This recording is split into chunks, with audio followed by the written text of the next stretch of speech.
Hello दोस्तों, welcome back to my channel. अगर आपने अभी तक मेरे चैनल को सब्सक्राइब नहीं किया है तो जल्दी से मेरे चैनल को सब्सक्राइब कर दें। पार्ट 15 की शुरुआत में सब लोग डिनर के लिए जमा हो जाते हैं। शेन के ग्रैंडपा सबसे कहने लगते हैं कि इस डिनर के बाद हम एक फैमिली बन जाएंगे और ये विश करते हैं कि सभी लोगों का आने वाला साल खुशियों से भरा हो। इसी के साथ ये सब लोग एक दूसरे को चाइनीज न्यू ईयर विश करते हैं। यंग शेन से पूछती है कि क्या बात है, आज तुम सुबह से मुस्कुरा रहे हो? तो शेन कहता है कि चाइनीज न्यू ईयर है, सबको खुश होना चाहिए। शेन का कजन इसे कहने लगता है कि आप दोनों तो बड़े हो गए, उसके बावजूद आप बच्चों के साथ क्यों बैठे हैं? तो अंकल कहते हैं कि इस गांव में ये रूल है कि जब तक आपकी शादी नहीं होती तब तक आपको बच्चा कंसीडर किया जाता है। शेन कहते हैं कि फिर हम मेहनत करेंगे ताकि अगले साल हम लोग आप लोगों के साथ बैठ सकें। यही कहते हैं कि इसमें हमारा नुकसान है, अगर हमारी शादी हो जाएगी तो फिर हमें रेड एनवेलप्स नहीं मिलेंगे। शेन कहते हैं कि हाँ, ये तो तुम सही कह रही हो। दूसरी तरफ फांग और शांग भी अपनी फैमिली के साथ न्यू ईयर सेलिब्रेट कर रहे होते हैं। शेंग अपने पेरेंट्स से बात कर रहा होता है। शेंग के पेरेंट्स कहते हैं कि तुम भी तो बॉस हो, तो फिर क्या न्यू ईयर पर तुम छुट्टी नहीं कर सकते? शेंग कहते हैं कि टेक्निकल डिपार्टमेंट छुट्टी नहीं कर सकता, सारा स्टाफ छुट्टी पर है, इसी वजह से मुझे यहाँ पर रुकना पड़ा है। शेंग अपने पेरेंट्स को न्यू ईयर विश करके कॉल बंद कर देता है। शेंगनीना आज भी काम कर रही होती है। शेंग इसको रेड एनवेलप भेजता है। ये देख शेंगनीना हैरान हो रही होती है। इसके असिस्टेंट सब ये देखते तो कहती है कि ये क्या है? शेंगनीना कहती है कि मिनी प्रोग्राम है, जब मैंने खोला तो मुझे पैसे मिले हैं। असिस्टेंट हैरान होते हुए कहती है कि क्या शेंग ने ये मिनी प्रोग्राम खास तौर पर तुम्हारे लिए बनाया है? शेंगनीना कहती है कि अगर मैं भी उसको रेड एनवेलप भेज दूंगी तो अजीब नहीं लगेगा। इसके असिस्टेंट कहती है कि शेन की कंपनी के साथ जो तुम्हारा ग्रुप है उसमें तुम रेड एनवेलप भेज सकती हो। शेंगनीना कहती है कि ठीक है। शेन यंग को दिखाता है कि शेंगनीना ने 1000 यॉन का रेड पैकेट भेजा है। फांग को 180 यॉन मिले हैं और चेंग को 2 यॉन भी पूरे नहीं मिले होते। ये देखकर ये दोनों हंसने लगते हैं क्योंकि चेंग ने भी इनको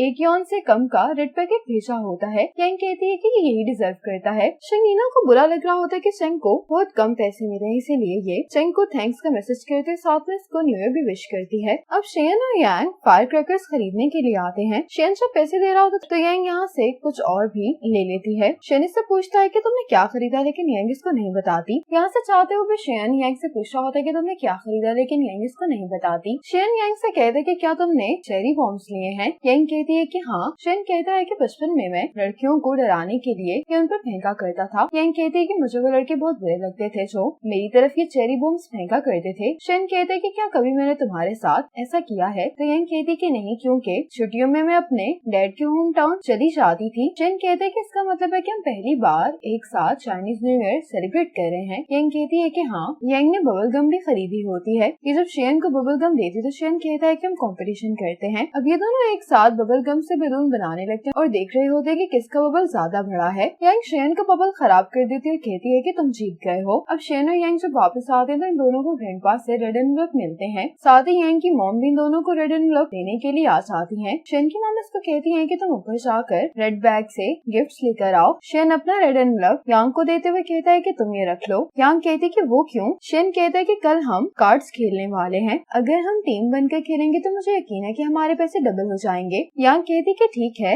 अब ये दोनों ऊपर आ जाते हैं। शेन यांग को इसका गिफ्ट दिखाता है जो कि इसकी मॉम ने लिया होता है। यांग ये नेकलेस देखने के बाद कहती है कि तुम्हारी मॉम का टेस्ट बहुत अच्छा है। अब शेन यांग को ये नेकलेस पहनाता है। यांग इस नेकलेस को देखकर कहती है कि अच्छा लग रहा है। यांग शेन से कहती है कि उतारने में मेरी मदद कर दो, मैं अभी इसको नहीं पहनना चाहती। शेन ये नेकलेस उतार कर यांग को दे देता है। यांग अब यहाँ पर शेन के बचपन की पिक्चर्स देखने लगती है। अब यांग को यहाँ पर एक पिक्चर दिखाई देती है जिसके बारे में शेन से पूछती है कि ये छोटी बच्ची कौन है? तो शेन कहता है कि जरूरी मेरी कोई कजन होगी। यांग जब इस तस्वीर को गौर से देखती है तो हंसने लगकर कहती है कि ये तो तुम हो। शेन कहता है कि मेरी मॉम को लड़कियां अच्छी लगती थी। यांग कहती है कि बहुत स्पेशल पिक्चर है, इसलिए इसकी तो मैं तस्वीर लूंगी। शेन इसको मना करता है लेकिन यांग की फोटो ले लेती है। यांग हंसते हुए कहती है कि मैं इसको ग्रुप चैट में भेजने वाली हूँ। शेन इसको मना करता है लेकिन यांग कहती है कि कोई बात नहीं। शेन यांग से फोन खींचने लगता है जिसकी वजह से दोनों बहुत करीब आ जाते हैं। यांग बहुत हैरान दिखाई दे रही होती है। शेन यांग को किस करने वाला होता है लेकिन यांग यहाँ से किसी को गुजरते हुए देखते है, इसलिए जल्दी से शेन को पीछे कर देती है।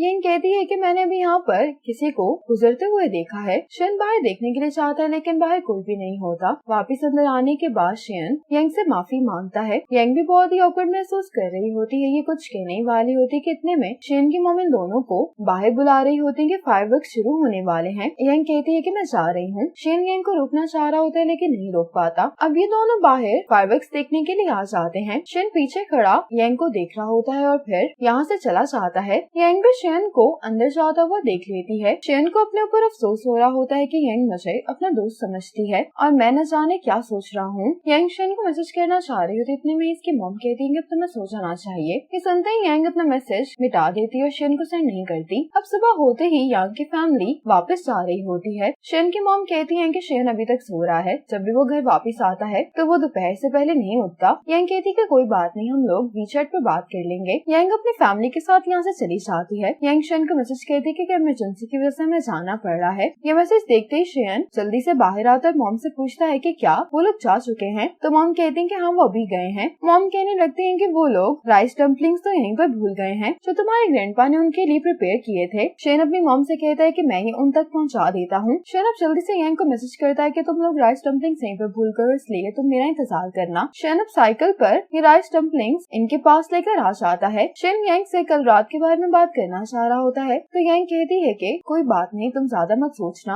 यंग शेन को गुड बाय बोलकर यहाँ से चली जाती है। अब फांग शेन और यंग को मैसेज करता है कि स्प्रिंग फेस्टिवल के तीसरे दिन तुम दोनों हेड टीचर के साथ अगर न्यू ईयर सेलिब्रेट करना चाहते तो तुम लोग मेरे रेस्टोरेंट आ जाना। आज यंग यहाँ पर आ जाती है। ये फांग से पूछती है कि शेन कहाँ पर है। फांग कहता है कि उसने सुबह कहा था कि वो आएगा। उसने मुझसे पूछा कि क्या तुम आओगी। मैंने कहा कि हाँ यंग भी आ रही है। कुछ ही देर बाद मुझे शेन का मैसेज आया कि वो अपने किसी रिलेटिव को पिक करने के लिए जा रहा है, इसलिए नहीं आ सकेगा। शेन जब घर पहुँचता है तो यंग इसका इंतजार कर रही होती है। शेन कहता है कि तुम यहाँ पर क्या कर रही हो। यंग कहती है कि जब फांग ने मुझे बताया कि तुम अपने किसी दूर के रिश्तेदार को पिक करने के लिए गए हो, ये सुनते ही मुझे मालूम हो गया था कि तुम झूठ बोल रहे हो। शेन कहता है कि मैं झूठ नहीं बोल रहा था। मेरी एक आंटी ग्रैंडपा के गिरने का सुनकर उनसे मिलने के लिए आना चाहती थी, लेकिन वो आ नहीं सकी, इसलिए उन्होंने मेरी कजन को भेज दिया। एयरपोर्ट मेरे ग्रैंडपा के घर से बहुत दूर है, इसलिए मेरी मॉम ने मुझे उसे पिक करने के लिए कहा था। यंग कहते कि मुझे लगा कि तुम मुझसे छुप रहे हो। शेन कहता है कि मैं ऐसा क्यों करूँगा। यंग शेन से पूछती है कि हम दोनों के दरमियान कुछ भी नहीं बदलाना। शेन कहता है कि तुम चाहती हो कि हम पहले की तरह ही रहें। यंग कहती है कि मेरा मानना ये है कि सबसे इम्पोर्टेंट ये है कि हम दोनों हमेशा दोस्त रहें। मैं नहीं चाहती कि कोई भी चीज हमारी दोस्ती को खराब करे। यंग शेन से कहती है कि इस तरह के एक्सीडेंट्स और गलतियाँ हमारी दोस्ती को अफेक्ट नहीं करेंगी। शेन कहता है कि अब से मैं तुम्हें ज्यादा यांग कहकर बुलाया करूंगा, ब्रो कम कहा करूंगा। यंग कहती है कि पहले भी तो तुम मुझे दोनों तरह से बुलाते हो, तो फिर फर्क क्या है। शेन कहता है कि मेरा एटीट्यूड चेंज हो गया है। यांग कहती है कि तुम्हारी मर्जी, तुम कुछ भी कह सकते हो। शेन यांग से कहता है कि बाहर ठंड है, तुम अंदर आ जाओ। तो यांग कहती है कि मुझे वापस जाकर बाकी सबके साथ गेम खेलनी है। शेन कहते है कि फिर मैं तुम्हें छोड़ देता हूँ। तो यांग कहती है कि मैं यहाँ अपनी कार पर आई हूँ। यांग यहाँ से जाते हुए कहती है कि फ्यूचर के बारे में किसी को भी कुछ मालूम नहीं है, सब कुछ बदल सकता है, लेकिन तुम मेरे लिए हमेशा सबसे अहम शख्स रहोगे। शेन ये सुनकर हैरान होता है और पूछता है कि मैं तुम्हारे लिए कितना अहम हूँ। यांग कहती है कि जितने मेरे पेरेंट्स मेरे लिए अहम हैं। ये शेन से कहते कि मैं तुम्हें खो नहीं सकती। ये कहकर यांग यहाँ से चली जाती है। शेन यांग की बात से बहुत ज्यादा कंफ्यूज हो गया होता है। कहता है कि क्या मैं इसकी फैमिली हूँ या फिर उसका भाई। इसी मोमेंट पर पार्ट 15 खत्म हो जाता है।